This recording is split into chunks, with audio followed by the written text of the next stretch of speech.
This week's Parshat Yitro, we read in Perek Yutet and Chaf of Sefer Shmot about Matan Torah.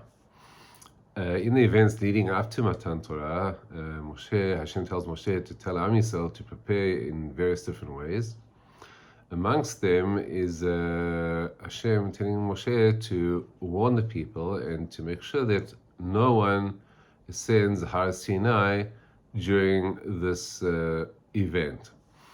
And Hashem says to Moshe to put a boundary around the people. Nobody should approach the mountain. If anyone does, then they will be stoned or they will be shot by arrow. And anybody who touches the mountain will basically perish. And then at the end of the pasuk, those psukim which talk about that, the pasuk says, "Bimshoch hayovel hema yalu v'har," which means at the sounding of the shofar, the yovel over here reference to a shofar. Bimshoch hayovel, according to Rashi, according to most of the Mefarshim, that means when the shofar ceases to blow, then hema yalu v'har, then Am Yisrael is allowed and permitted to ascend the mountain.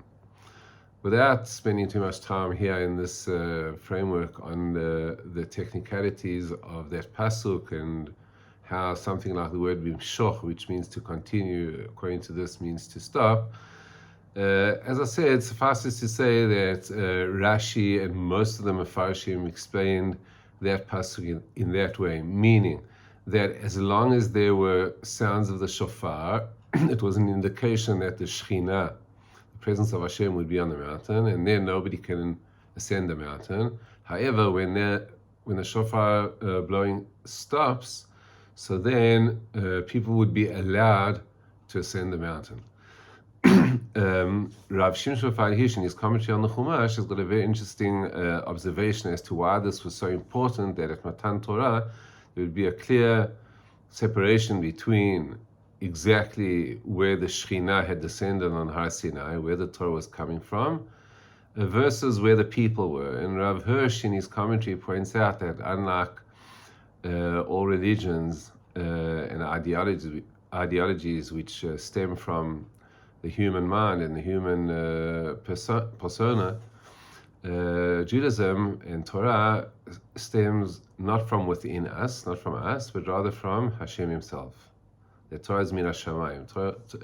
Torah is from God, and it comes from God to us. And it's important to remember and to have that image in mind when remembering Matan Torah, that the Torah actually comes from without, from Hashem towards us. And that's and that, according to Rav Hirsch, is the significance of, well, at least one of the significances of this partition, the separation of the people and Har Sinai at Matan Torah. However, what's interesting to note is that there is a different understanding of this whole instruction of not allowing the people to ascend the mountain during Matan Torah. As I said before, no time in this framework to devote to an actual analysis of the text, but I do think that actually a careful analysis of the text could actually support what seems to be an alternative reading to these psukim. And not just the text itself, but the Malbim, in fact, also has a different understanding, as I'm going to explain. According to the Malbim, indeed, Hashem had told Moshe to warn the people that during the 3 days of preparation, they were not allowed to come near the mountain, were not allowed to ascend it, or even to touch it. That is all true. However, Hashem says to Moshe and to tell the people that Bimshoch hayovel hema yalu v'har. What does it mean, Bimshoch hayovel hema yalu v'har? According to the Malbim, that means when there's a long sounding of the shofar, an extended sounding of the shofar, then hema yalu v'har, then dafka everybody is called upon to ascend the mountain in order to receive the Torah from Hashem. Meaning, according to the Malbim, the original plan at Matan Torah was not for Hashem to give the Torah to Moshe, Moshe being the intermediary between Hashem and Am Yisrael, but rather the idea was that just like Moshe ascended the mountain afterwards, and also that Aaron and the Zkenim also ascended part of the mountain afterwards. The original plan was that when the people were ready, after 3 days of preparation, and they were ready, then they would ascend the mountain, and everybody would ascend the mountain and come close to Hashem in order to receive the Torah.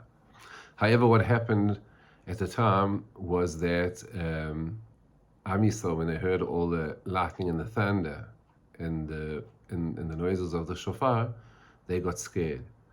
And Psukim indicate that despite the fact that Moshe encouraged everybody to come and to ascend the mountain, they got scared, they stayed back, and they did not ascend the mountain. And that, in fact, is exactly what happened. As a result of Am Yisrael's refusal to ascend the mountain and not to be scared, that resulted, in fact, in Moshe becoming the intermediary between Hashem and Am Yisrael in the giving of the Torah, which was not really the original plan, which is basically very much a b'diavad situation. And that, according to the Malbim, is in fact what happened at Matan Torah. On that note, I'd like to add a very interesting paragraph, a very interesting idea that Rav Kook mentions in his Sefer Orot HaTorah. In Orot HaTorah, Rav Kook spends a whole chapter regarding the concept of Bitul Torah. Bitul Torah we usually associate with when a person's got the opportunity to learn Torah, and instead of that they do something else not important, something else mundane. That's considered that a person is mevatel Torah. He's cancelling Torah because instead of learning Torah, that person's doing something else. However, Rav Kook in Perek Zayin, Sif Bet of Orot HaTorah has it's not necessarily an alternative explanation, but certainly an additional definition for what is Bitul Torah. Rav Kook says that Bitul Torah is a very personal thing, meaning that there's a Bitul Torah for different people on their different levels. And Rav Kook says, I'll just read this one sentence that he says. He says, Bitul Torah nechshav lechol adam kafi madregato. Bitul Torah is considered for every person according to their level. Someone who can ascend in their thoughts to a high level, and they are lazy, or mitpached, or they are scared, and therefore by doing that they reject their level, their high level that they're capable of, and they let themselves remain low down. So that person, in fact, is despising the Torah that person is worthy of.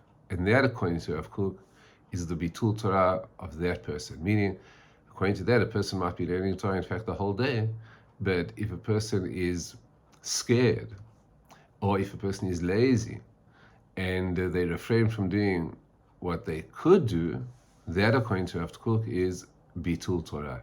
Not just Bitul Torah, but Rav Kook calls that a person is mo'es, a person is behaving in an abhorrent way towards the Torah of Hashem. And going back to Matan Torah, indeed, Am Yisrael had the opportunity of hearing firsthand and accepting firsthand the Torah of Hashem directly to each and every person. However, like the Torah says, when Rav Kook refers to over here, they were scared. And just like the Torah explains, Matan Torah on a mountain for various different reasons, but obviously to get to the top of a mountain, a person not only has to not be lazy to climb that mountain, but also obviously not to be scared. And I think the message of this all is that in our relationship towards Torah, in order not to repeat the mistake of the past and miss opportunities like our forefathers did at Matan Torah, we have to be brave, we have to be not scared, and certainly not lazy to ascend and to overcome those barriers in order to receive Torah in the most direct way from Hashem. Shabbat Shalom.